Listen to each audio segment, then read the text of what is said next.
Welcome to this special edition of Movies for Dumb Guys. I am your dumb guy host, Joe Johnson, and joining me is Tim Williams. Bad luck to kill a seabird. Andrew Walker. Yes, hello. And Denver Rochon. Hello, everybody. How's it going? And on today's episode of Movies for Dumb Guys, we are going to look back on the year that was 2019. I want to remind everybody that, at least with my list, this isn't necessarily the best movies that came out in 2019. These are my favorite movies that came out over the past year. So you might take issue with my list, but I stand by it. So to get things up and going, I'm going to start off with what I decided is my favorite movie of 2019. Now, Denver, you and I were talking a moment ago. Nothing really stands out as, you know, the standalone best movie of 2019. You can argue which one rises above the rest. So, like you, as I was putting a list together, things kind of got moved around. Some things got moved up. Some things got moved down. But after it's all said and done, the movie that had the biggest impact on me, the one that I was just obsessed with. I'm Rick Dalton. It's my pleasure, Mr. Schwartz. Call me Marvin. Put it there. That's your son? No, that's my stunt double, Cliff Booth. Last night we watched a Rick Dalton double feature. All the shooting. I love that stuff, you know, the killing. A lot of killing. Everybody order fried sauerkraut! Have you Nazi bastard! The ninth film from Quentin Tarantino. Seems this world got you down. You're feeling bad about me, so Are you an actor? no, I'm a stuntman. Look at me. So you still with Rick, huh? Still here. You can do anything you want to him. I hired you to be an actor, Rick, not a TV cowboy. You're better than that. Line? I absolutely love this movie. Because it's a Quentin Tarantino movie, you go in with certain expectations, and I think he used that to his advantage. I think he toyed with us in this movie because you go in expecting the Quentin Tarantino staple ultra-violence, and there were scenes that kind of set up for that, and you were like, oh, here we go. Here we go. And to my shock, it was light, it was fun, it was funny, it was sweet at times. Yes, it eventually got around to the Quentin Tarantino violence, but it was done almost in a cartoony fashion. So this was the most unlike Quentin Tarantino movie that I've seen to date. And I love the imagery and the attention to detail and how he played loosely with history and did his Tarantino revisionist history with this movie. And I loved it so much. I've visited filming locations, and I saw it 4 times in the theater, once at Tarantino's New Beverly Cinema in L.A., and I've since bought it on Blu-ray, watched it twice on Blu-ray and all the bonus features.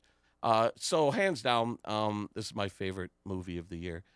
Tim, have you seen it? And if so, where does it rank on your list? Yeah, of course I've seen it. It comes in at number 3 for me. I think I did myself a disservice by only seeing it the one time, because the whole time I had expectations of where it was going to go, and I was wondering how they were going to get there the whole time. So I didn't give myself a chance to really enjoy it, because in the back of my head the whole time I was like, well, how are they going to do this? How are they going to handle where you think it's going to go? I mean, I should have known better, but so I didn't really get a chance to really absorb everything the way that I probably should have. I didn't get a chance to just sit back and enjoy it. But you know, I do plan on getting it on Blu-ray or DVD Blu-ray. But I really think Quentin Tarantino expected people to come in with knowledge of the real life events, and I think he used that to his advantage. So Yeah, how do you feel I agree. knowing the actual history? How did it affect your first time experience of watching it? Well, I mean, that's what I mean. Yeah. The whole time I had it in my head that it was going to get to the Manson murders, Right. And of course I thought there would be more Manson in it, but I'm glad. I mean, like you guys said, it was more of a comedy at the end of the day, Right. And then but one thing that was great, probably the most brutal, violent part of it, got like almost a standing ovation in the theater. So- and laughter. and laughter. Yeah, exactly. I mean, Tarantino is like a master at that, making the most violent things laughable. Yeah. And so no, I do like it. Like I said, it's my number 3, but I had to like go back after the movie and think about all these things, but I didn't really give myself a chance to just sit back and enjoy what was going on because I was expecting it to get, like I said, get to the murders. I enjoy it more and more upon each viewing. You just see new could see that. things. Yeah, and- I mean, I definitely need to see it again. So thanks Yeah. for the invite. Andrew, how does Once Upon a Time in Hollywood rank on your best of 2019? It's number 4 for me. I've only seen it the once on opening night, but I absolutely loved it. And like Tim said, when I told family and friends at work, I didn't say anything about the plot. I said, this is the least Tarantino movie. Yeah. But not in a bad way at all. It's just like we mentioned a couple months ago when we talked about it. It's his most, or maybe only, like good-natured movie, right? And like you said, at times it's kind of sweet. But I told people, go into this movie with no expectations of anything. Just go and take it in as you go. I didn't say that there's not much Manson. This movie's just obviously just set against the backdrop of that, sort of like in a lot of Coen Brothers movies.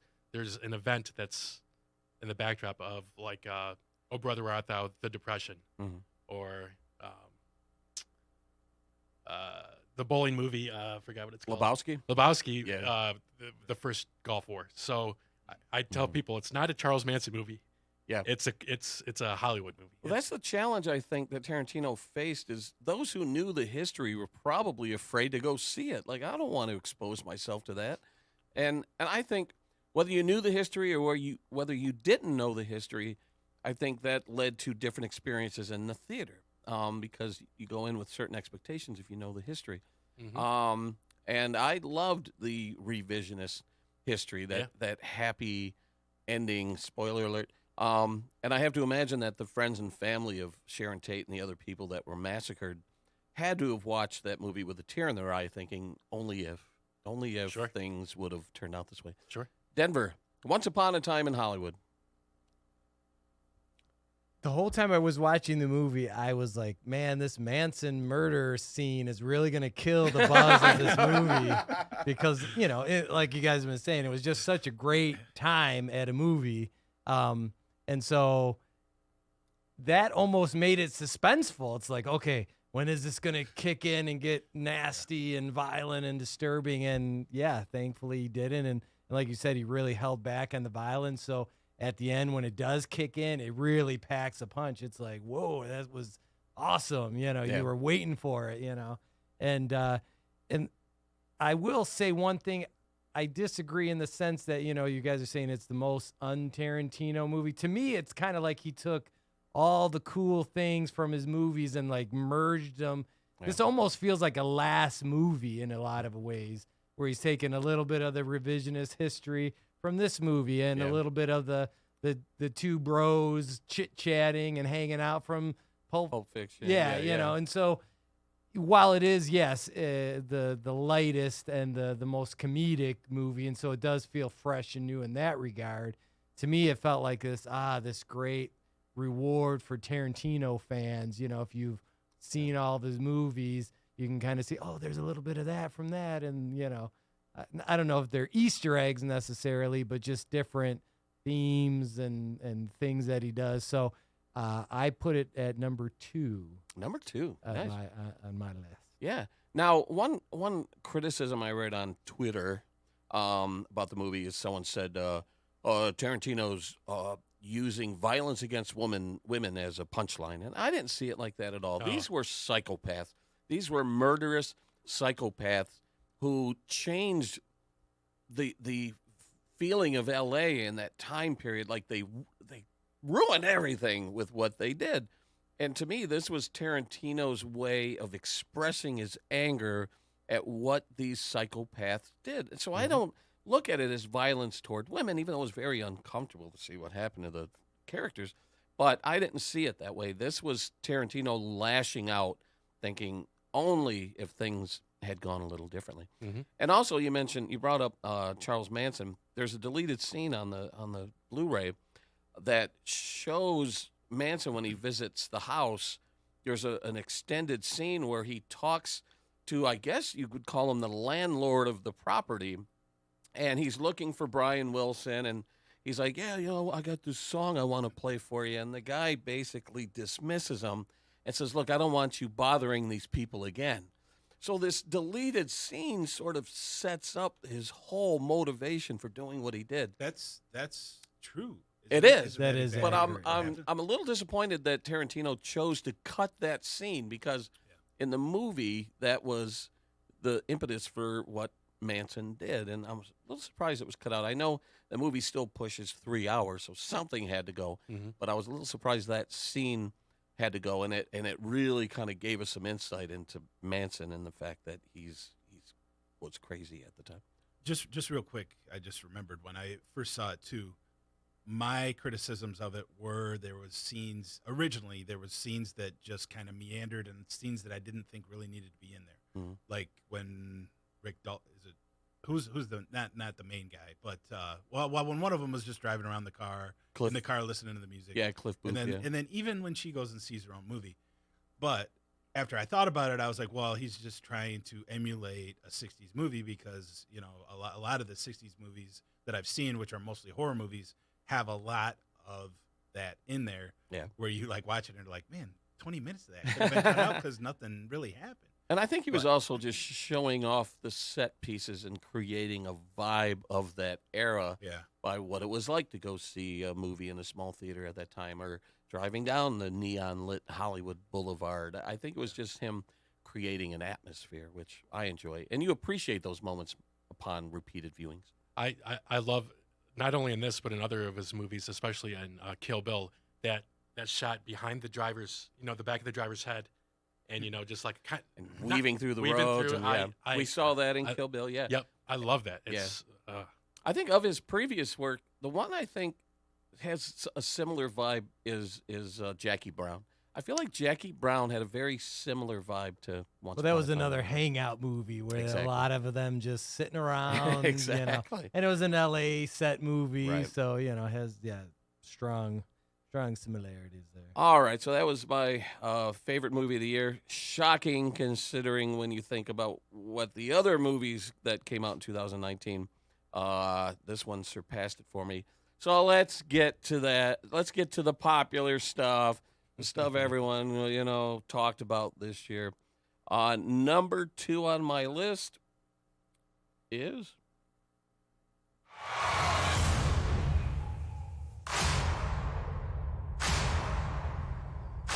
Some people move on, but not us.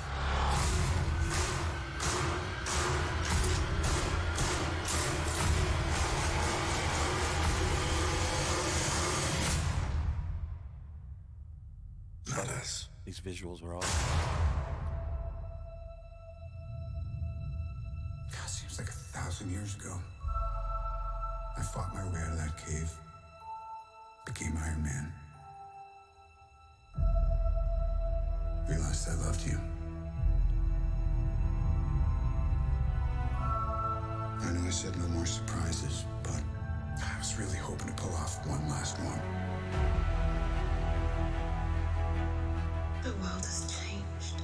If you haven't figured it out, this is Avengers Endgame, Us can go back. and I really enjoyed it. All we can do is People say, it provides, what's the term? Fan service? Is that the term? Mm-hmm. Where it does a lot of cool things to appease the fans.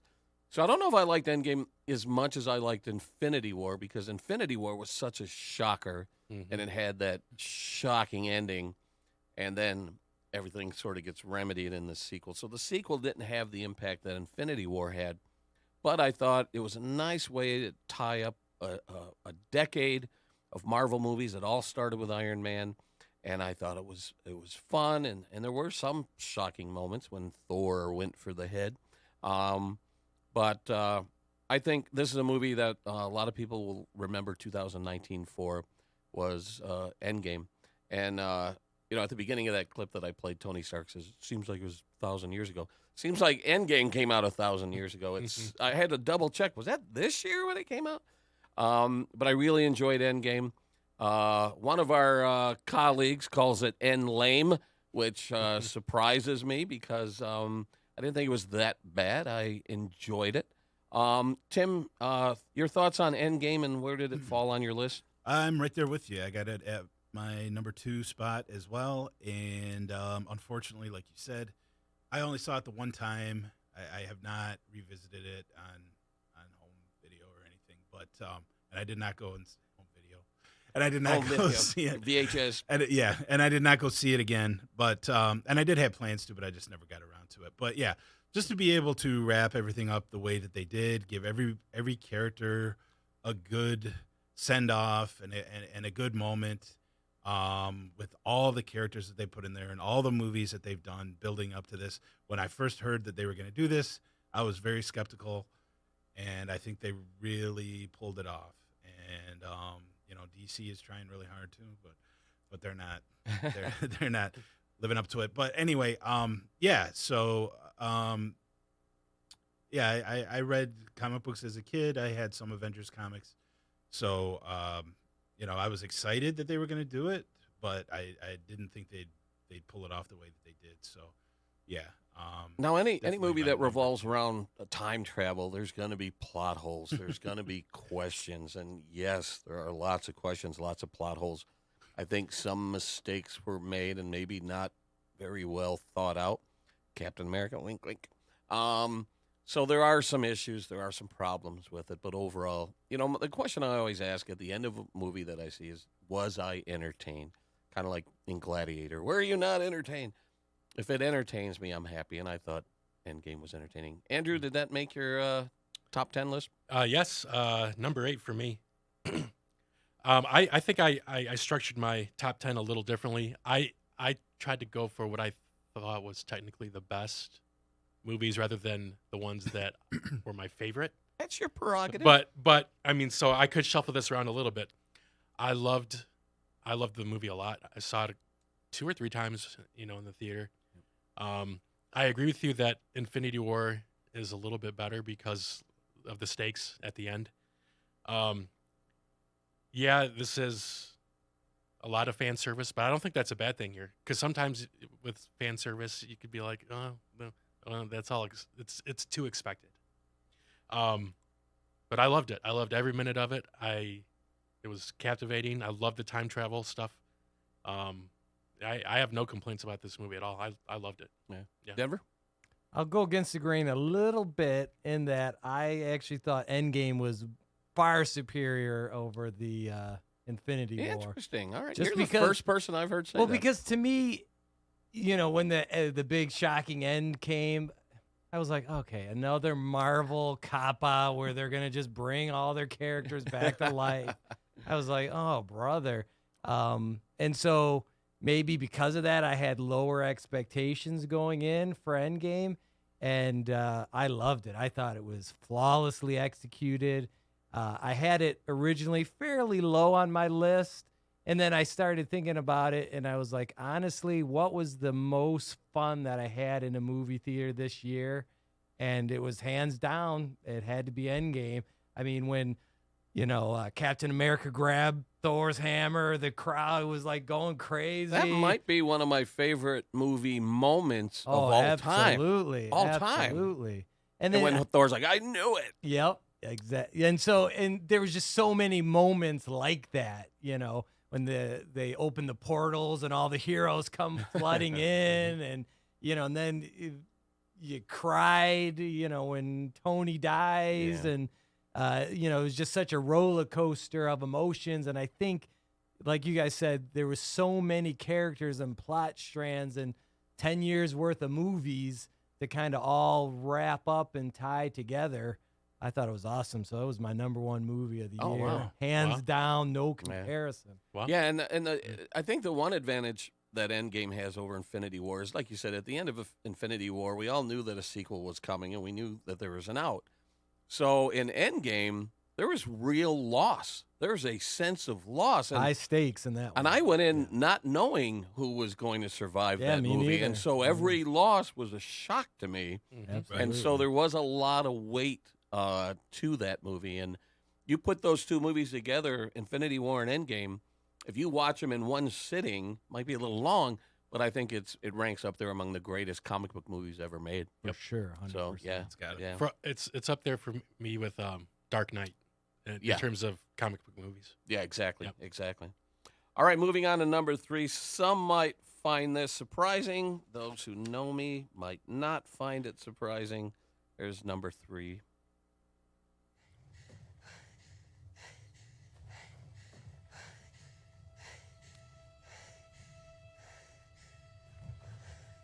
I guess I should have looked at these trailers ahead of time. A lot of heavy breathing there. Yeah, that was me. Sorry. A lot of these trailers are We've passed heavy on the so long visuals. now. I think she might see a TIE fighter in the distance. TIE fighter, yeah. A For the hearing thousand impaired, I'll generations or no, live in for you the now. visual impaired, we'll describe it. Here comes the TIE fighter, This lightsaber is in your hand. fight. Every generation has a legend.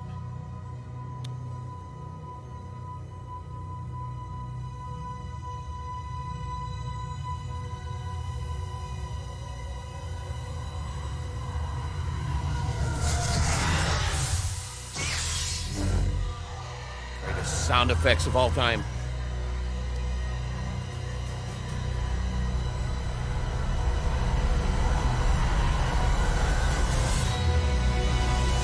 Somersaulting over the TIE fighter.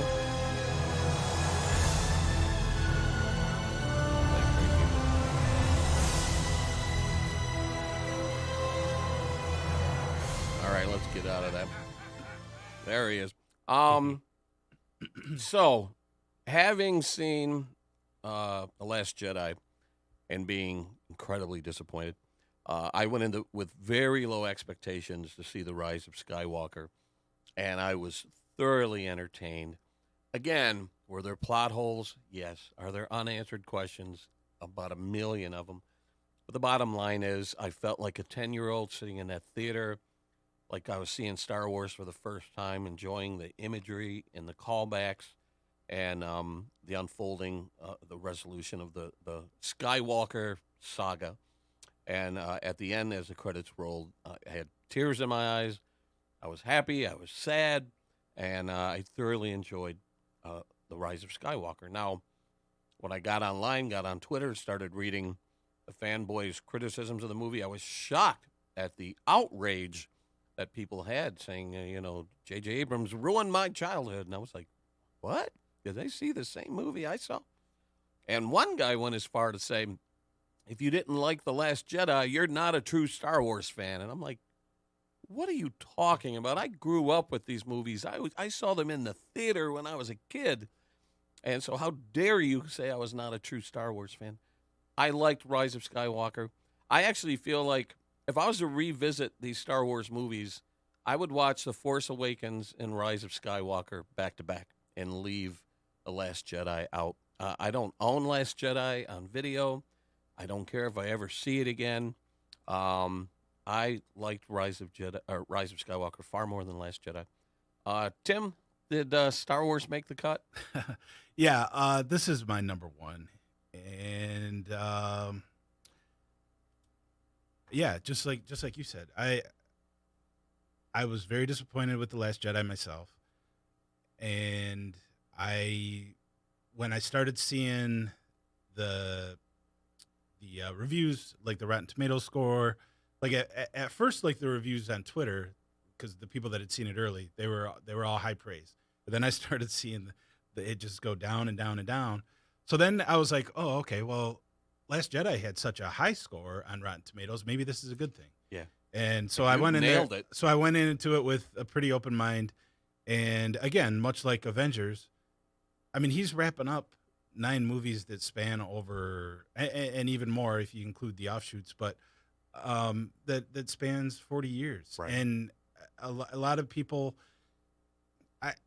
I mean, I think people our age understand probably a little bit more. People that like grew up with the original movies, you know, the ones that, and honestly, I didn't really see any legitimate criticisms. Right. That, I mean, it's people that don't like it, and what it seems to be to me is the people that were Last Jedi fans, Right. that seem to hate this movie, but can't really come up with a reason why besides fan service. Right. Who cares? I mean, what?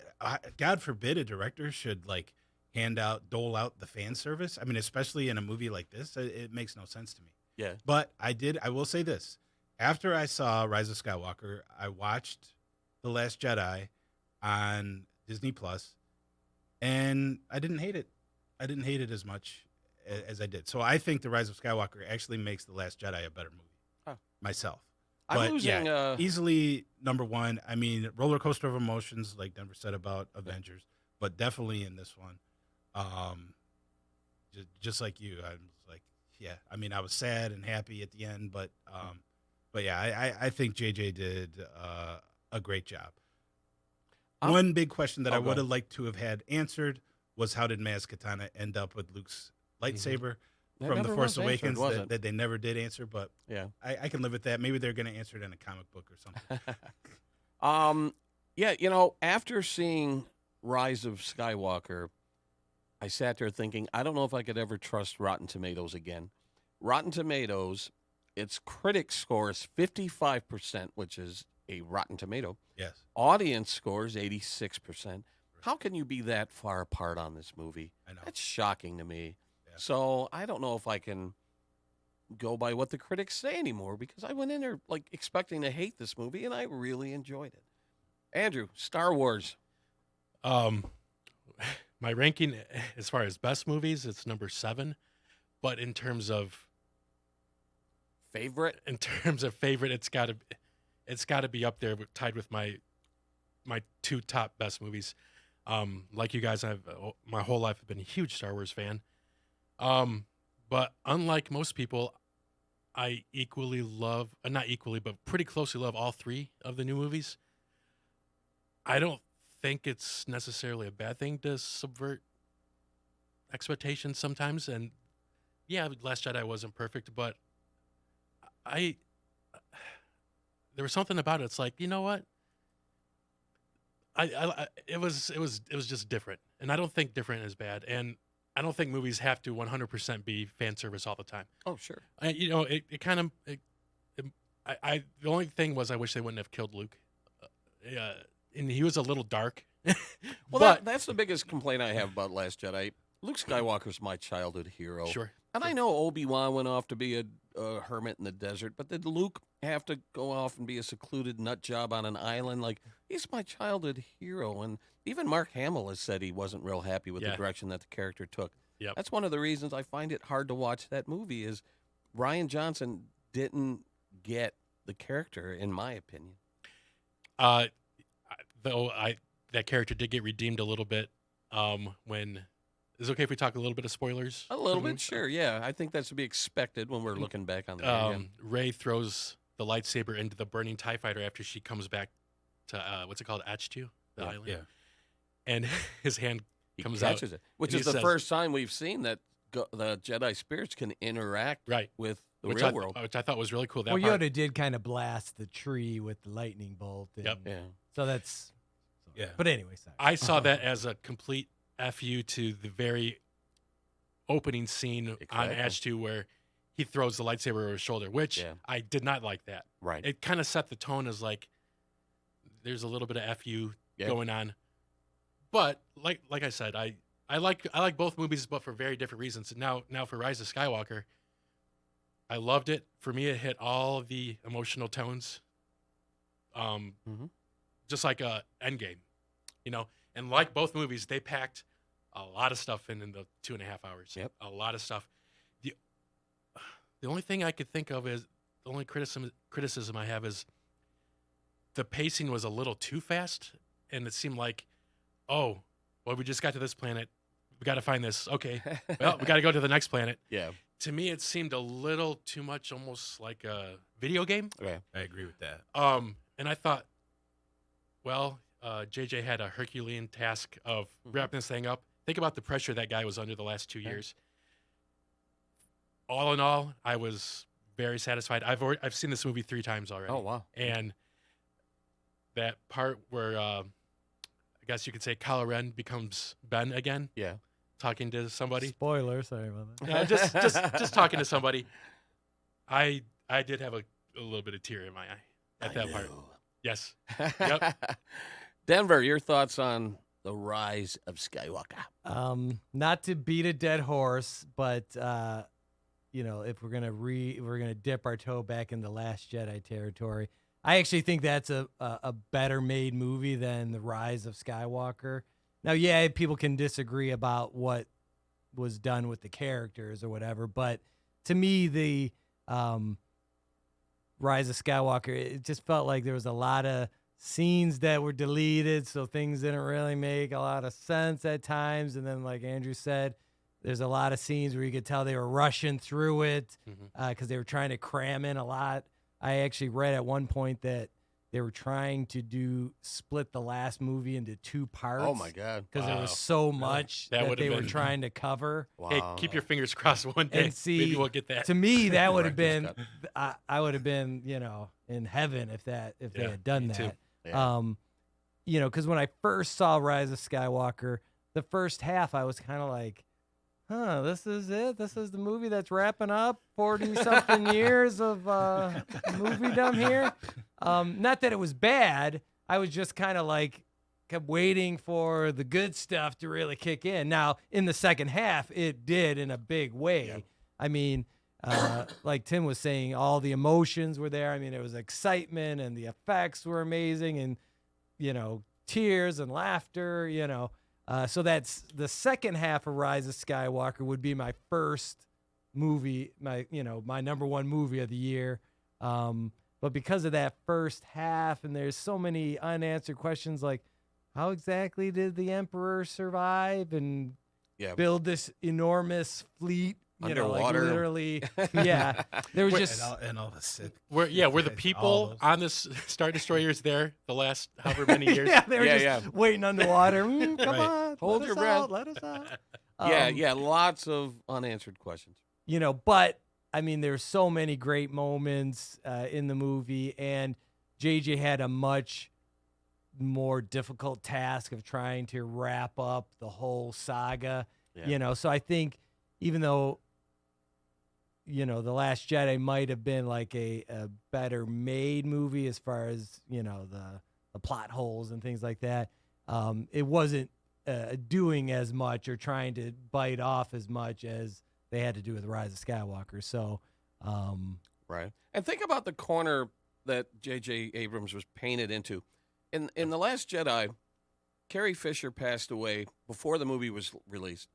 There's a scene in The Last Jedi where her character could have died, Yes. and that was their out. They could have said, okay, we don't have to worry about what we're going to do with Princess Leia. And then Mary Poppins, y'all, comes flying back. And I'm like, what are you doing? Now J.J. Abrams has his third movie. He has to go look for unused Carrie Fisher footage from the second film, which I felt was a bit of a distraction in the Rise of Skywalker, because you know that she's gone, so you're sitting there going, oh, that's clever how they brought her back. Yeah. And you're not in the story. They should have taken that out in The Last Jedi and not have to worry about that. I But- disagree with you there, but that's, Yeah. we could do a whole podcast on that. I think I have an You know. answer to all these questions, and it's real simple: the Force. May the Force all you be need to with know. you, always. All right. We'll I think we need to revisit the whole Star Wars thing in a future So that was my number podcast. 5 movie, by the way. Number five. All right. So I still loved it, but just not as much as the other. So the next 2 movies on my list kind of jostled back and forth. I'm like, which one do I want to talk about first? And my love of this trilogy forced me to make this number 4 on my list.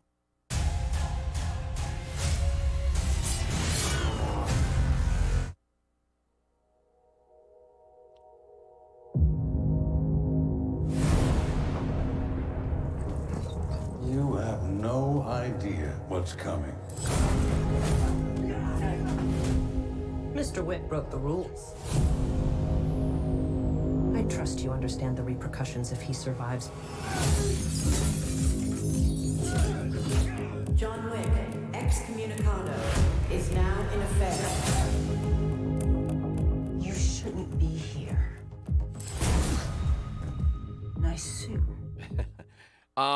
I am such a huge fan of the John Wick movies, and John Wick 2 ended on such a great cliffhanger that I could not wait for John Wick 3 to roll around, and it did not disappoint.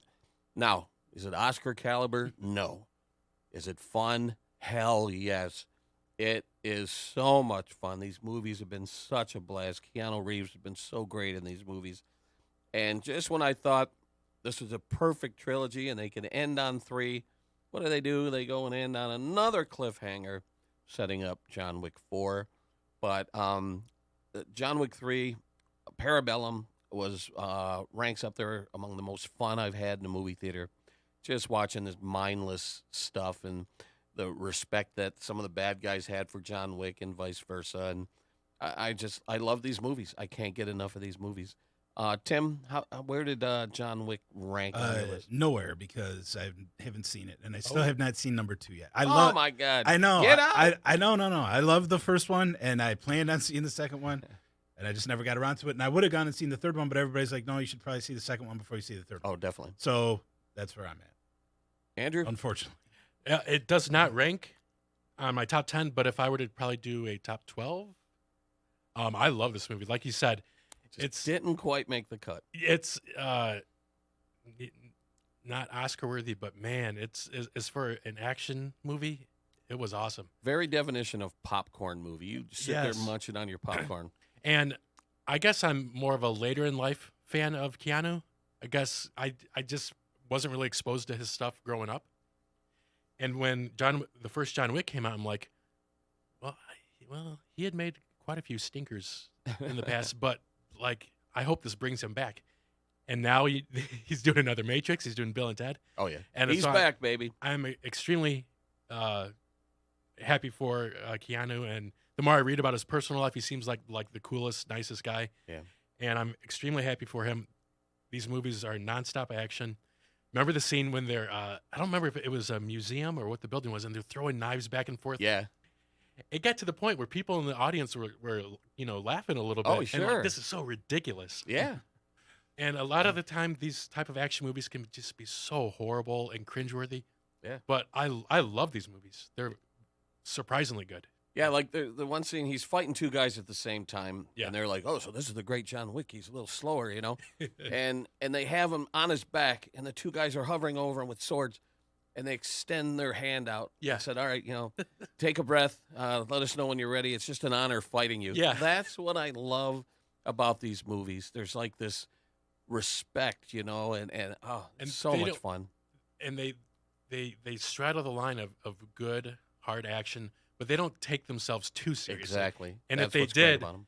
yeah, they straddle the line. And I'd have to look up who the writers and directors are, but all 3 movies were great. Yeah. Yeah. Yeah, can't wait for the next one. Yep. Denver, you a John Wick guy? I am. I'm a fan. I've seen them all 3 in the theaters. And when I was pulling my top 10 list, I kind of made a list of all the movies that I really liked. So it was probably about 25, and John Wick 3 was definitely on that list. Did not make my top 10. Ah, okay. It just felt like more of the same, Yeah. which is still good. That's I'm an action fan as much as anybody else, and like that sequence when he's on the motorcycle, I think they were going over a bridge or something. Yeah. It was just mind blowing. I was like, I had to go and see how they did it afterwards. And you couldn't tell it was all this computer effects and stuff. It looked like it was, that they really did that. I mean, it was flawless. So great movie, just not quite good enough for my top 10. One of the first images to hit social media when they were in production of John Wick 3 was him on horseback. And I'm like, yeah, okay, I got to see this. Like, just that image, I was like, John Wick on horseback, like being chased by motorcycles and stuff. Like, all right, you got me. You had me at hello. So, all right. Now, number 5 on my list, and then we'll go around the table. This is the most recent movie I saw, even though it came out around Thanksgiving. I just got around to seeing it this past weekend, and it blew my mind. Talk about having fun in a theater. This is old school fun. I suspect foul play, and I eliminated no suspects. I'm Detective Lieutenant Elliot, and this is Trooper Wagner. We just want to ask a few questions. We understand the night of his demise, the family have gathered to celebrate your father's 85th birthday.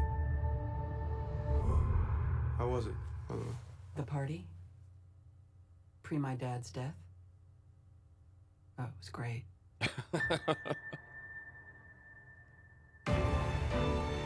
We're talking Oscar caliber performances. I think contender for Best Picture. The cast was amazing. I mean, the cast reminded me of like the 70s when they would get like a bunch of big names all in one movie. And everyone who came on screen, I'm like, oh, look at that. And I went into this movie not knowing much about it at all. So everything was a surprise, and every twist and turn, I was riveted. And the audience seemed to really like it a lot. When you think about the fact that this movie has been out in theaters for a month, the theater that I was in was packed to capacity. Wow. And they applauded at the end when the credits rolled. This movie, through word of mouth, has gotten a huge following. And I think I'm going to predict Oscar nominations for Daniel Craig as the inspector or the private investigator. And this woman that I've never seen before, I want to call her a newcomer, but I don't know if she is. Ana de Armas as Marta. She had a spectacular performance. Yep. She was great. And Chris Evans, Jamie Lee Curtis, Don Johnson. It was a pleasant surprise. And Michael Shannon. And written and directed by Ryan Johnson of Last Jedi fame. Mm-hmm. So I posted on Facebook that I almost forgive him for Last Jedi after seeing this. If you haven't seen this movie, check it out. You will not be disappointed. Keeps you guessing until the very last moment of the movie. Tim, have you gotten around to seeing this one? I have not. I saw the trailers and I heard good word of mouth in the beginning about it, and I wanted to see it, and then I saw who the director was. So I did not, but I will see it now that you guys are saying this about it. I will check it out at some point. It reminds me, I don't know if you guys have ever seen the Thin Man movies with William Powell and Myrna Loy, where this private investigator is hired to solve these crimes, and then at the end he gets all the suspects in one room for like a dinner party, and then he kind of explains what he's discovered and reveals the killer. This movie reminded me of that old-fashioned whodunit murder mystery. It was so much fun. Andrew? It's my number one. Number one. Look I at that. absolutely love this movie. And I can tell you, Ryan Johnson's movies that are not a franchise movie, the movie where he completely writes and constructs from the ground up, Looper, Brothers Bloom. I haven't seen Brick, his first movie, but that's Looper, his best one. I need to see that. Looper completely blew me out of the way. Blew me out. Blew me out of my seat. I am a Looper fan. That's a great one. I would highly recommend seeing this. I will definitely excellent. check it out. And it makes you go look back a little bit at The Last Jedi, and this is just my opinion because I do like that movie. He's a master of suspense and trickery and twist.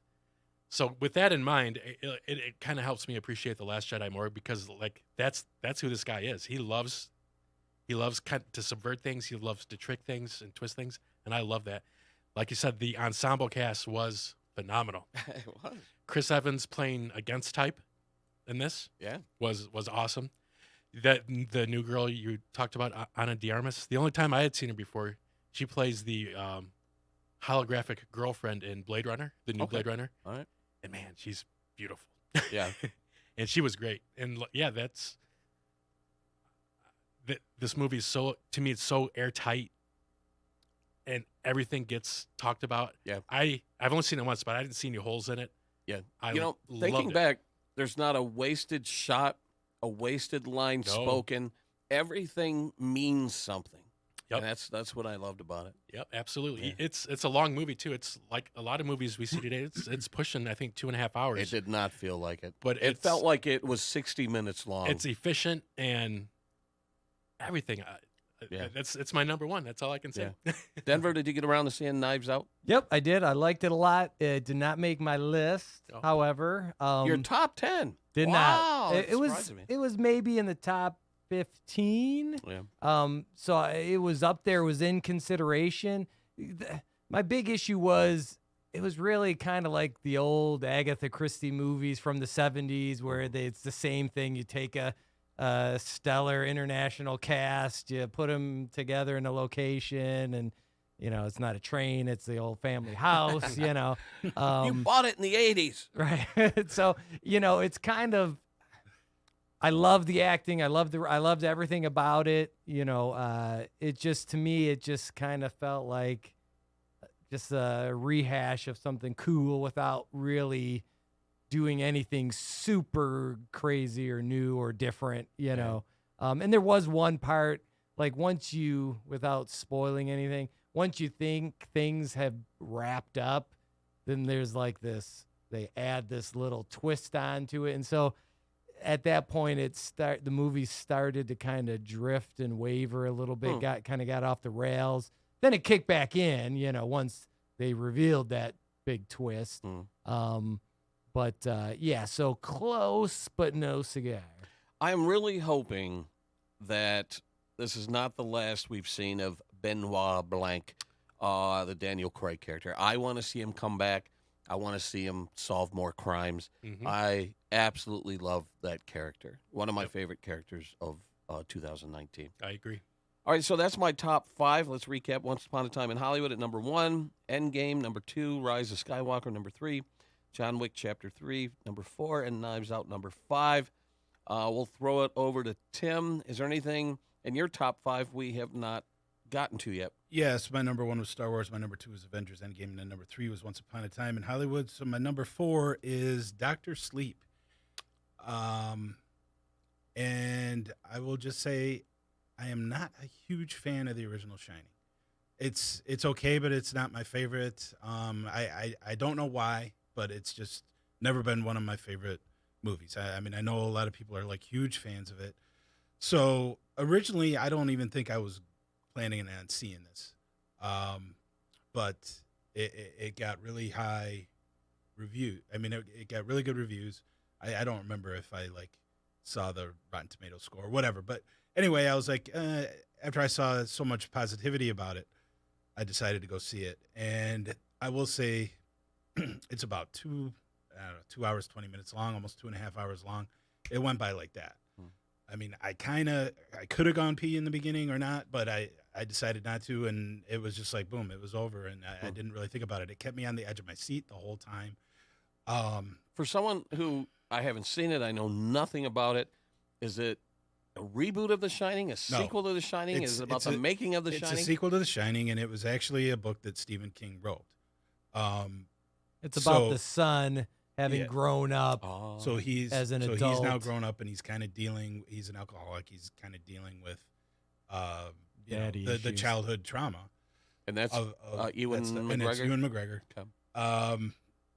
The bad guys in it, I loved. I don't remember seeing the female before, but she was fantastic in it. She's been in the last a couple of Mission Impossible movies. Oh, okay. All right. So, yeah, I mean, it was just like every layer of this movie that just, got unpeeled. I was just like, I mean, really, I was just like on the edge of my seat. They do recast some of the original characters. And, I mean, you're taking a risk there. And I thought they did a fantastic job with that. I I just really like it a lot. And I just saw that they're putting out a 3-hour version, director's cut, and I can't wait to get it. Oh, wow. Andrew, did you get around to seeing Dr. Sleep? I did not. It came out at a time when I didn't have time to see it. I wanted to. Like Tim, I'm not a huge fan of The Shining. I think it's probably one of my least favorite Kubrick movies. And I'm not a big horror genre fan. But from the reviews and from a couple guys at work that saw it, I will rent it on Blu-ray. I love Ewan McGregor. So it's going to be a renter. Yeah. Denver, did you get around to seeing You Dr. might not Sleep? believe this, but Dr. Sleep is also my number 4 movie of the wow. year. Wow. I Awesome. loved it, and I'm sensing a trend here, but I love The Shining. That's one of my all-time favorite movies. So for me, there was high expectations. I was expecting this movie to deliver, and it did. To me, it's the perfect way to make a sequel where it's totally different from the original movie, but it builds off, expands. It actually kind of retcons a few things because in the original movie, the Jack Torrance character that Nicholson played was very different from the character in the book. And so Stephen King famously hated this Kubrick version. Yeah. And so this movie kind of goes back and kind of explains a little bit more about the father. But really, it's a whole new story. It's done in a totally different style and manner. But it's amazing. So I cannot recommend it enough. And I'm also anxiously awaiting the 3-hour director cut. Do you recall if this has the Stephen King seal of approval? Yes. Oh, yes. Yes. And that was one of the things that that the director had to do was go back and tell Stephen King that, yes, we're making, a movie out of your book, but we're really also making a sequel to the movie that you hated.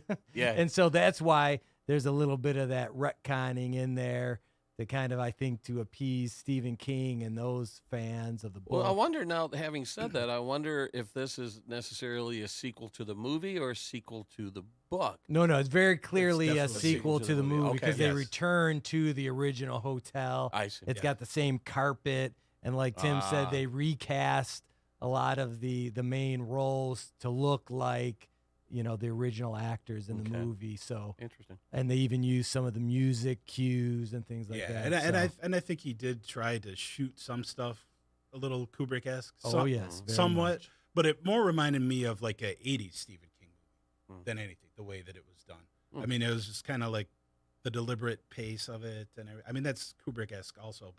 But yeah, just I just highly recommend it also. Okay.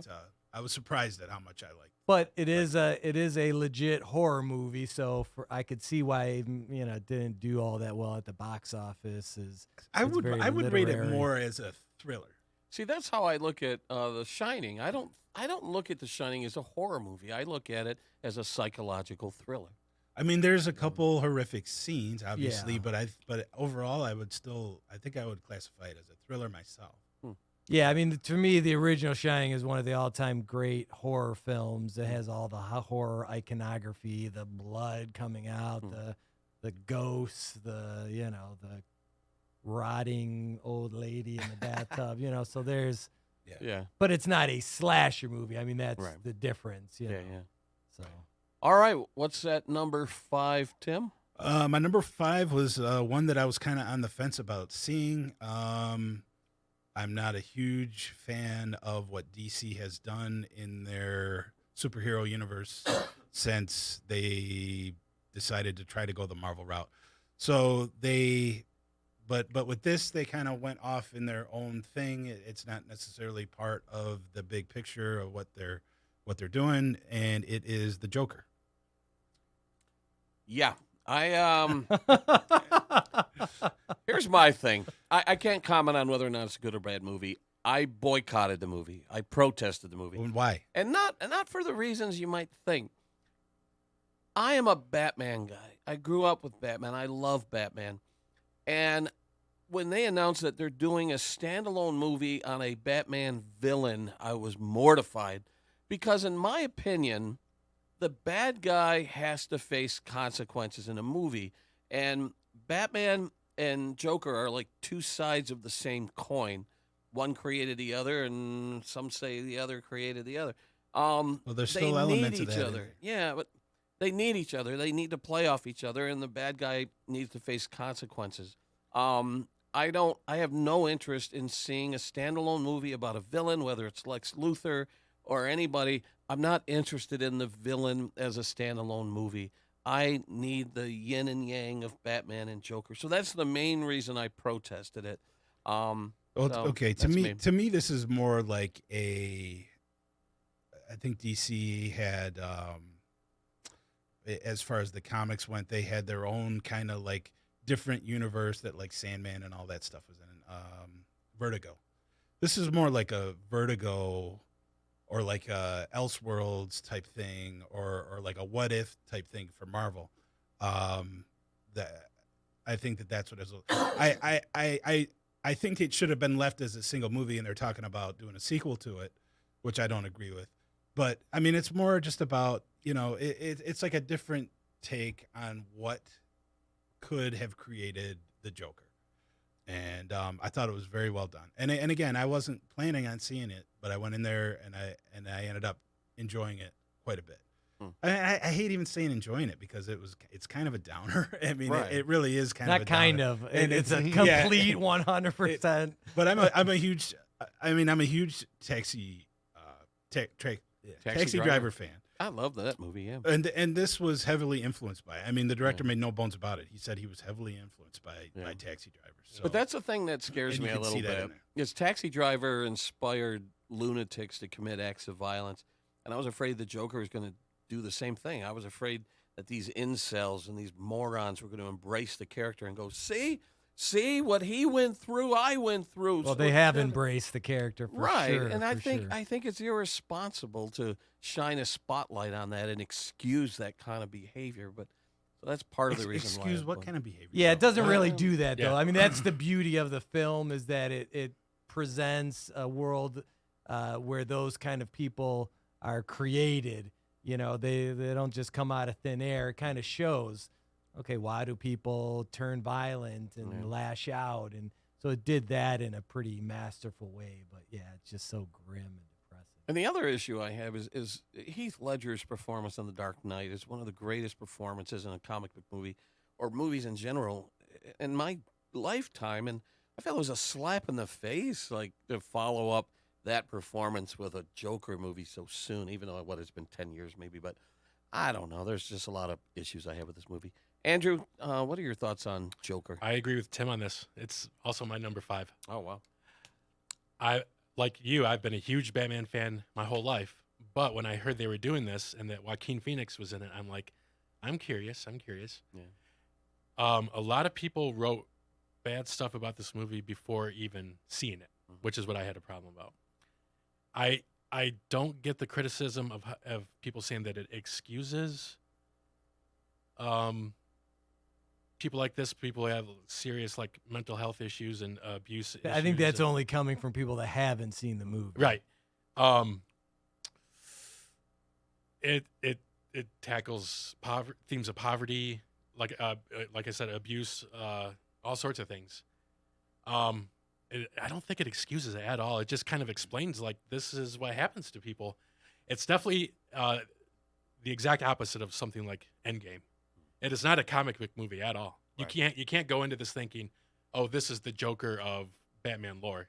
It's not really that. It's its own self-contained. Why not just create a new character, a new movie, and have those same? Because they wanted to themes? make a shitload of a boatload of money. Sorry, which this movie Right. did. I think it's over $2 billion, right? That And it's made. that's why, of course. And they're so gonna that's do a why they sequel, used but, the Joker. yeah. You could have easily have made this exact same movie, changed the guy's name and the gimmick. And I and- probably would have been there opening weekend, but I don't know. I think this is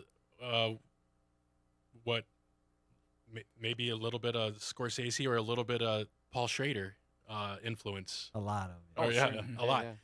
And I loved it. I'm not going to make any bones about it. I absolutely loved it. If it Yeah. snags some Oscar nominations, I'll probably check it out. It seems like Joaquin Phoenix is a front runner for Best Actor, or at least in consideration. I think I'll probably see it eventually, but I'll be kicking and screaming. Before you get to Denver, I just want to ask something because a lot of the criticisms I saw were how violent it was and how violent it was. Yeah. There was maybe 2 violent scenes in the whole movie, and it's nothing worse than anything else that's out there. Yeah, at all. that's true. It's just not. done But it's so more realistic. realistic Well, and that's the thing. convincing. I that think it's people were like- saying it was ultra violent for a comic book movie, and when you see the term comic book movie, a lot of people think it's geared toward children. But it is rated R. That should tell somebody off.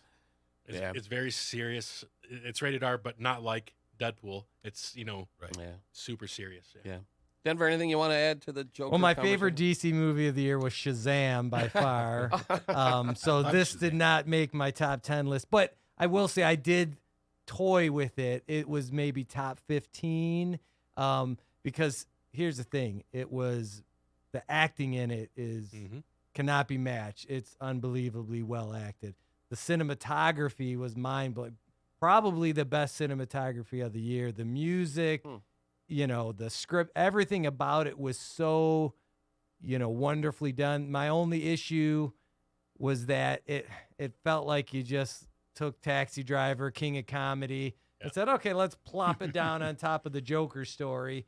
And so in that respect, it didn't seem for a comic book movie. It was very fresh and original and new. But if you're looking at it just a straight drama, which is what I think they wanted you to do, it just seemed kind of like a rehash of a bunch of things. And the fact that, like I said, it's just so damn depressing and dark that I couldn't quite justify putting it in my top 10, but it was close. It was close for sure. All right, so Tim, that was your top 5. Andrew, anything in your top 5 we haven't discussed yet? Yes, my number 2 and 3. Number 2, Midsummer. Now, I haven't seen that, but I've seen comments about it where people were like, they were disturbed by this movie. Is it a disturbing movie? Absolutely, and that's why I love it. People have called it the Wizard of Oz for perverts, and I love that. And I'm not saying I like these things that go on in the movie, but it's a big. You're like a perverted Wizard of Oz, eh? It is, in my opinion, the most beautifully shot movie. Have you seen it, Denver? You know what? That was one of those that was always at the top of my must-see list, and I haven't yet. I'm kicking myself for not seeing it. By far the most beautifully shot movie I've seen in a very long time. It's very long. I think it's pushing 3 hours. And there's a longer director's cut, which I need to see. That seems to be a trend in 2019. A lot of 3-hour-long movies. Once Upon a Time was pushing 3 hours. I like it. Endgame, I think, was pushing 3 hours. Yeah. For me, the more the merrier. Yeah, for more movie for my money. It's described as a folk horror film. It follows a group of friends who travel to Sweden for a festival that occurs once every 90 years and find themselves in the clutches of a pagan cult. Now, I'm not going to say much more than that, except it lulls you in that it takes place amongst these people who are dressed in old Swedish folk clothing, and they act as if they're living in that time. It's all a bunch of just extremely beautiful Swedish, Northern European women and men. Every scene has sunlight in it. It's a very bright movie, a lot of bright colors. And then weird things start happening where you look in the background to the trees and the mountains, and everything in the background just starts moving. It's very trippy. If you're in the mood for something extremely different, I highly recommend it. I saw one woman commented on Twitter that some friends of hers insisted that she see it, so she went to go see it. She's like, I don't know if I can continue being friends with these people. Oh, yeah. I recommended it to a guy I worked next to, and his wife was watching with him, and she said, "Who recommended this movie?" Don't ever listen to him again. And I wear that as a badge of honor, really. So, Denver, you never saw it, Tim? Did you see it? I did not. It was one that I did want to see because I did like the director's last movie, Hereditary. Hereditary, yep. But it was just another one that I got a list of movies that I could make of ones that I wanted to see that I never got a chance to, even though I saw 30 movies at the theater. But so that was number 2 on your list, you said? Yeah. Wow, that ranks highly. And what's number 3? Number 3 is Ready or Not, a movie that I don't even know what that is. That was great. I loved it. It was produced by the same company who did Midsummer, A24, and they've come out with a lot of good indie films. Give me a synopsis. This isn't even on my radar. She marries into this super wealthy family, and part of the marriage ritual is you have to play a game, and there's one game in the deck out of 30 that is you have to kill the new member of the family. Guess which one she picks? That sounds nuts. This movie was like the biggest breath of fresh air. It's extremely underrated. They spent no money advertising it, and there's nobody really famous in it. It's the exact opposite of Knives Out. You got this crazy ass family in this big beautiful home, and someone is murdered. Well, you're seeing them try to do the murder in this movie. So it sounds crazy. It is crazy. It's crazy, and the ending is nuts. But wow, I highly recommend it. Very gory and disturbing and comical. And, yeah, a lot of. It wasn't crazy twist ending. Yes. So there's this was it. That was in my maybe. I keep saying top 15, maybe top 20. All right. So that was one of those that I made that top 25 list. That definitely made the cut. Wow. For sure. All right, Andrew, recap your top 5. All right, 1 through 5: Knives Out, Midsummer, Ready or Not, Once Upon a Time, and Joker. Interesting. All right, Denver, anything in your top 5 we have not addressed yet? Only one, and that is Ford versus Ferrari. That is on my to-do list. I'm a car guy. I know the history behind the movie. I used to produce videos for the Motorsports Hall of Fame, and I was intimately familiar with the quest to build the Ford GT to beat Ferrari, and I've been meaning to see the movie, and I never got around to it. Give us a synopsis outside of what I just said. Yeah, it's literally just that. They get Carroll Shelby. Ford wants to win Le Mans. Is it Le Mans? Le Mans. Yeah. I don't know. And so they hire Carroll Shelby to build them a car, and then and that's played by Matt Damon, and he brings in Christian Bale to drive the car, and there's all kinds of inner squabbling amongst the Ford and the Shelby people. And I am not a car guy at all. I mean, I can appreciate a great car, and I see it, but I don't geek out. I'm not a gearhead. I'm not in.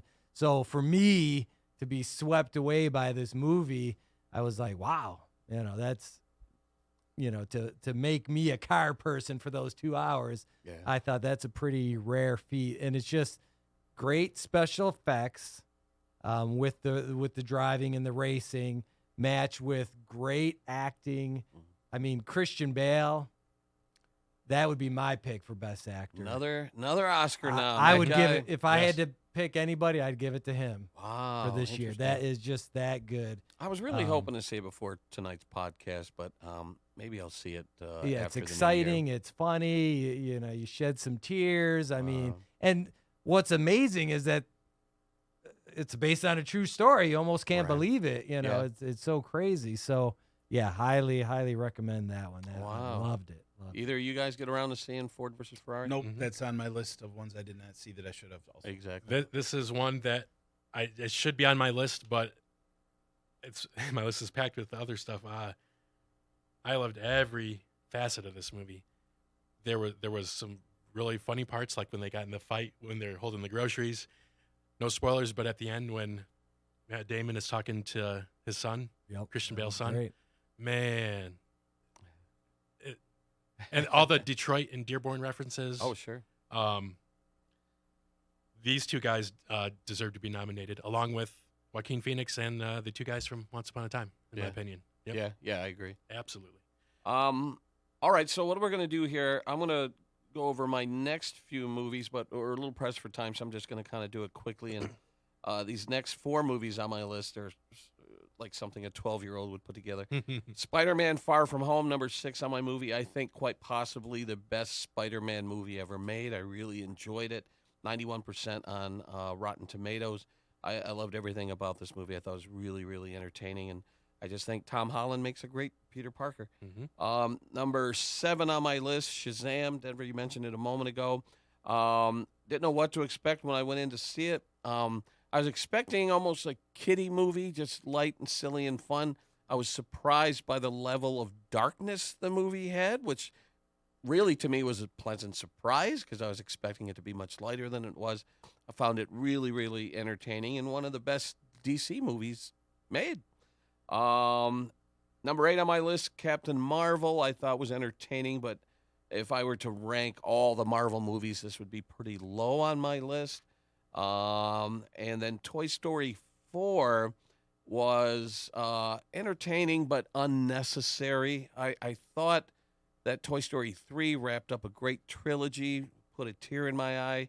They could have stopped there, and then when they made the announcement they were doing a Toy Story 4, I was like, why?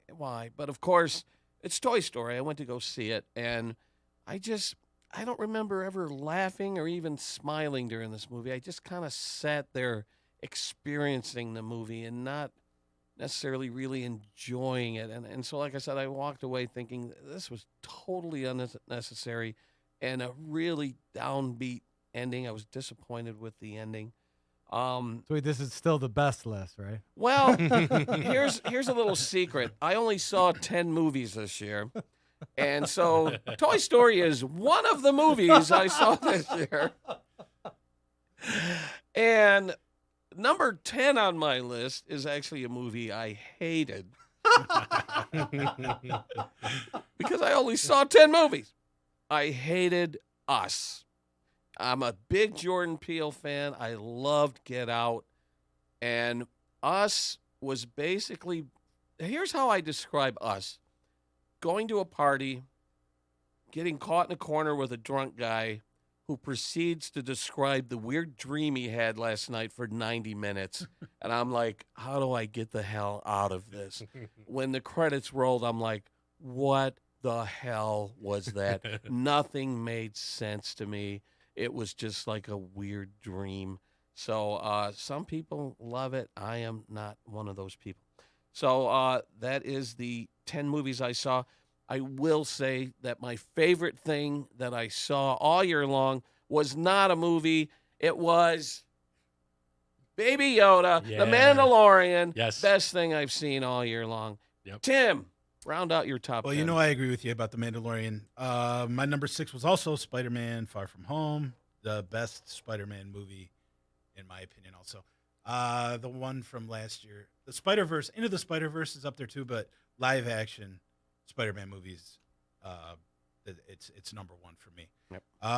Number 7, another one that I was not going to see because I normally don't go see WWE movies or movies with The Rock in it, but it was Fighting with My Family, the story about Paige, a female wrestler that, and I had no idea what her backstory was. It's actually based on a documentary called Fighting with My Family that has the real people in it, Wow. and that is entertaining as well. But I ended up really liking it, surprisingly. My number 8 was Crawl, The alligator movie? tight That was alligator. awesome. Yes, Awesome just movie. I heard it was a good. fun.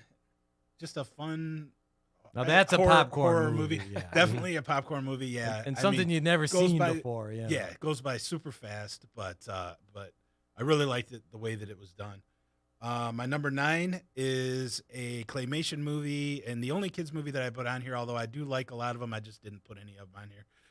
And that is The Missing Link with Zach Galifianakis as the voice of Sasquatch / The Missing Link, and Hugh Jackman as a guy that is trying to get into like the Monster Hunters Association or whatever. So he like goes and tracks us down. That's claymation. hijinks and I yeah. thought the trailer looked No, like it's CGI claymation. to me. Okay. That's the claymation. best It's animated the same movie of guys. the year for Yeah, sure. I think so Wow. too. It's the same people that did Kubo and the Two Strings and Yeah. what other one did They did another big one, but- Paranorman. They did Yeah. Coraline. Oh, yeah. wow. Yeah, Coraline was the other one I was trying to Wow. think of. And then my number 10 is actually, I had to do a tie here. Surprisingly, Child's Play. And I am not a fan of the original Child's Play, but I really liked this movie a lot. Just a wow. fun horror. I mean, it was fun. It was just- a it had lot great of- movie. Great. Yeah. They took the I- premise and Wow. they revamped it into a totally updated way that Yeah. works. Yeah, and Mark And- Hamill did the voice. I mean, you actually kind of feel bad for the doll, Just redone in a more modern way, and I think they nailed it with the way they did it. And They kind of incorporated modern technology, right? Where Chucky's definitely. kind of like Alexa smart or doll or something. something. yeah, and he can like access. It's like a cloud thing where he can get into the TV and all this other stuff too. All right. And that is tied with Shazam. Shazam was just like another my favorite, probably my favorite DC movie too. Mm-hmm. Yeah. Another great Christmas classic. Exactly. Born. I just made my parents watch it for Christmas. Actually, There you go. They enjoyed it as well. I was watching it last night, and yeah, it was. Is Shazam a Christmas movie? Is that a Oh, conversation? If we're Die having? Hard is, this one Definitely definitely is because this has Santa Claus in it, which Yeah, quite a few trumps times. anything in It Die Hard. definitely is. So anyway, that's my top 10. All right, Andrew, finish up your top 10. We got about 15 minutes. Okay. Number 6 is an indie film called High Life with Robert Pattinson and Juliette Binoche. It's a sci-fi film where they take convicts from Earth, and then they awaken on the ship, and then they realize that the scientist played by Juliette Binoche is doing experiments on them. Huh. It's trailer looked pretty awesome. Dude, I did want to see it, but I don't think it ever played around here, did it? I had to rent it. Okay. I highly recommend if you're into weird sci-fi stuff, which I am. This really made me appreciate Robert Pattinson as a really dramatic actor. Like, Does it have you excited about upcoming Batman it movies? does. It does. Number 7 was Star Wars. Number 8 was Avengers. Number 9, The Irishman on Netflix. Okay, now I'm glad you brought up The Irishman because they had a very limited theatrical release, but everyone knows it as a Netflix movie. Mhm. And I'm actually shocked that my youngest sister was like, "Have you seen The Irishman yet?" And I'm like, "You watched The Irishman?" I haven't done the Netflix thing. I don't have Netflix, so I know about it. I haven't seen it.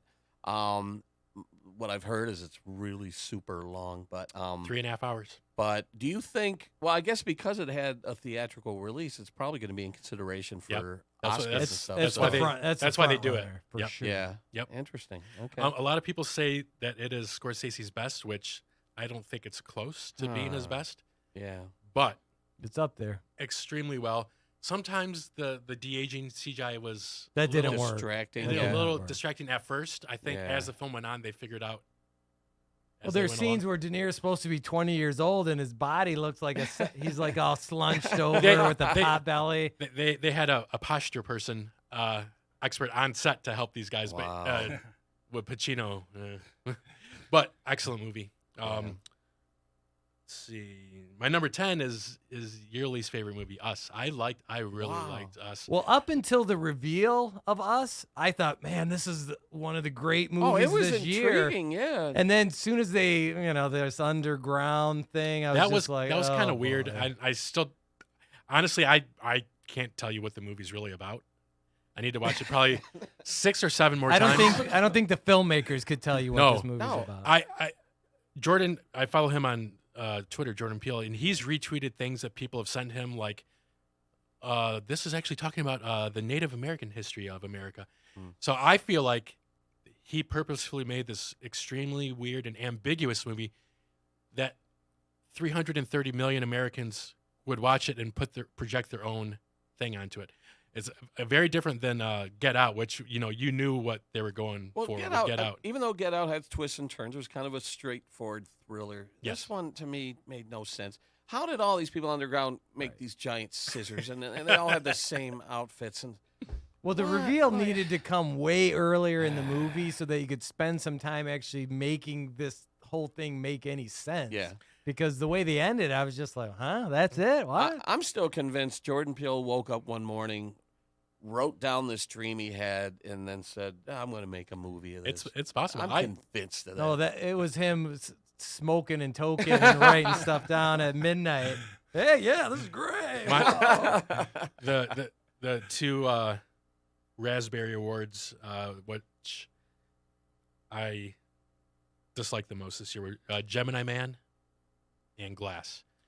See, I want to disagree with you on Glass. I saw that you had put that on, and I just that is probably my number 11. Wow. Because I liked the way, because I thought he purposely led you in a way, thinking that it was going to be the typical superhero movie, Sure. and then it was like, nope. Sure. That's what I liked about it. I didn't mind being a little subversive in that way. I like subversive, but I just felt like I loved Split so much, and I'm like, okay, let's keep going with this.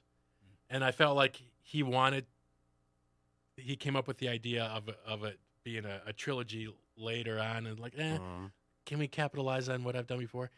I don't know. I try not to be that cynical, but the movie That's not true though. It didn't work for me. Actually, when he made Unbreakable, that was planned to be a trilogy. Oh, okay. All right. But the character from Split was going to be in the original Unbreakable also. So Okay. Then he kind of went off. That makes me. Well, technically he was, because he was at the train scene. Now they retcon that in there, but Oh yeah. he that's was true. he was technically in Okay, Unbreakable. yeah, that's true. That's true. You're Because right. that was my number 10 movie of the year, Glass? and That's my number 11. I was like, Okay. do I need to let me rewatch this? Because I was like, it didn't get much love, so I rewatched it just recently to make sure that I liked it as much as I did, and I liked it even more the second time around. I'm sure if I watch So- it again, I'd appreciate it more. But Gemini Man, that Will Smith movie, it was so bad. yeah, trailers couldn't look- bring myself yeah. to see that one. Yeah. See, trailers make or break movies for me. And when I Yeah. saw the trailer for that, I'm like, no, I'm not going to waste my $10 on The that. CGI was horrible. Like Yeah. most of the fight and action scenes, and there's a chase scene. It was all you could tell. It was almost all digital, and like Yeah. it looked bad. And I like Clive Owen, and I hadn't seen him in anything in forever. And he was just phoning it in the whole time. There's nothing redeeming about this movie at all. You know what? After seeing the trailer for that and everything, here's something that I'm kind of hoping. You guys have heard of this deep fake technology, Yep. where they digitize an actor's performance from a previous film, and then they can create a new performance based on that. It seems like they should have waited on Gemini Man to utilize that technology. Like, No, they did.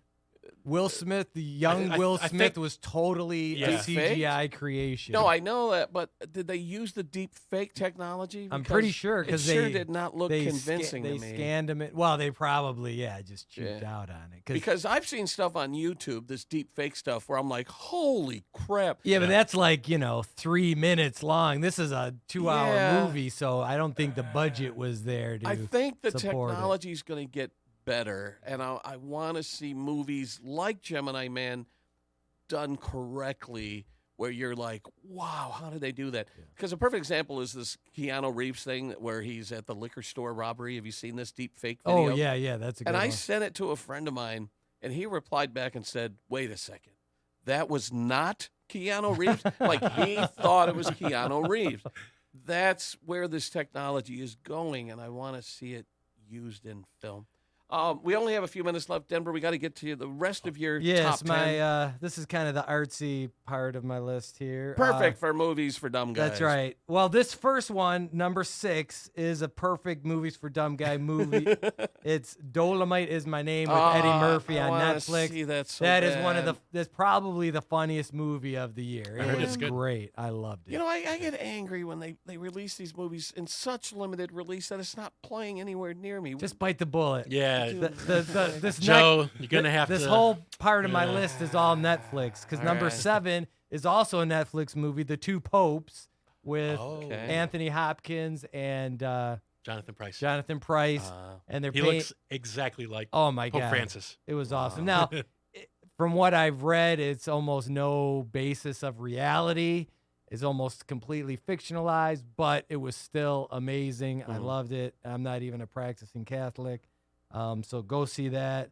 Number 8, another next Netflix movie, The Irishman, which we talked about. To me, the way Mean Streets was Scorsese's, 20-something coming-of-age gangster movie, this is the on death's door gangster movie. What happens when At you the were end. Yep. Yep. And you just have this sad, miserable life if you were lucky enough to live long enough. That last half hour, it really has to do with Devastating, yeah. just the end of life. And, Yep. Oh man, it was so good. Such a good movie. Such a good movie, except for the de-aging. Yeah. Number 9 was, and this is where it was kind of all kind of jumbled together. but I had to give the edge to Uncut Gems with Adam Sandler. People are raving about his performance. He is so good because what he does is he takes all of the Adam Sandler shtick and uses that for dramatic purposes. Here's a guy who's morally bankrupt and is, burning the candle at both ends, but he uses this comical facade to kind of make people think that everything is okay. It's one of the most tense, dramatic, edge of your seat thrillers. Oh, it was so good. That's so a good. Netflix movie too? No, that's in theaters now. Oh, that's in theaters. Yeah. Okay. So All right. yeah, but I will say this. I always preface it. It's kind of almost in the Joker camp where it's just so dark and depressing at times. Where it's like, ugh. Wow. It's so it almost didn't make my list because of that reason. Number 10, if Tim gets to do a two-way tie, it's going to be Glass, which we talked about, and then I'll give it to another Netflix movie, Marriage Story, with Scarlett Johansson and Adam Driver. Adam Driver. I heard it's Thank great. you. Great acting. It's one of those things where it feels almost like you're eavesdropping in this world on their lives. It feels so real and intense. Highly recommended. If we're going to talk about movies that are viewed in ways outside of a theater, one movie I do want to throw out is the Deadwood movie. Anyone get a chance to see the Deadwood movie on HBO? Never saw the show, Show is the series is in my top 10 favorite series of all time. And when they announced that they were going to be doing the Deadwood movie for HBO, I was really excited, and it was very, very good. I can see why they didn't make it a theatrical release because it was like a really good episode of the series. And I think if you hadn't seen the series, you're going to come in and not know any of the characters and stuff like that. But if you're a fan of the show, you got to watch the Deadwood movie. So that pretty much wraps it up. I'd like to come back maybe in a few weeks, talk about your most anticipated movies of 2020. A lot of movies that we may have discussed at the beginning of 2019 turned out to be duds this year. I wanted to see Terminator. That was a dud. That was a box No, that was office- good. It was good. Was it? But it was a kind of a box office disaster. It was, wasn't but it was liked good. it more than most people. I enjoyed it. It was the best Terminator movie. Not that that's saying much since T2. Yeah. Okay. Yeah, I Yeah. didn't It's see worth that one watching. either. Well, there were several movies that at the beginning of the year I was anticipating, and then they got such bad reviews that I'm like, yeah, I'm not going to bother. And that's one thing I'm going to remember in 2019 for is just the disappointment of a lot of movies that just, what we didn't even touch on are these Disney reboots and remakes. The and Lion live King movie actions. was horrible. Yeah. Oh. Yeah. My- I don't get it. My biggest disappointment was Godzilla King of the Monsters. The monsters were cool. The human story was crap. They keep going back to the same thing. And also The Lighthouse. I really liked the Witch, but I did not like The White House or the Lighthouse. I don't like the White House either. All right. Well, that wraps up our look back at 2019. When we come back, we'll look ahead to 2020, and I'd like to bring you guys back to talk about the Oscars when they announce the Oscar nominees. Let's get together again and discuss that, and maybe I will have seen the Joker by then, and the Irishman, and some of that other stuff. So we'll be back again with a future episode of Movies for Dumb Guys. Until then, thanks a lot, guys. Great insight, and Happy New Year. Happy New Year. Happy New Year.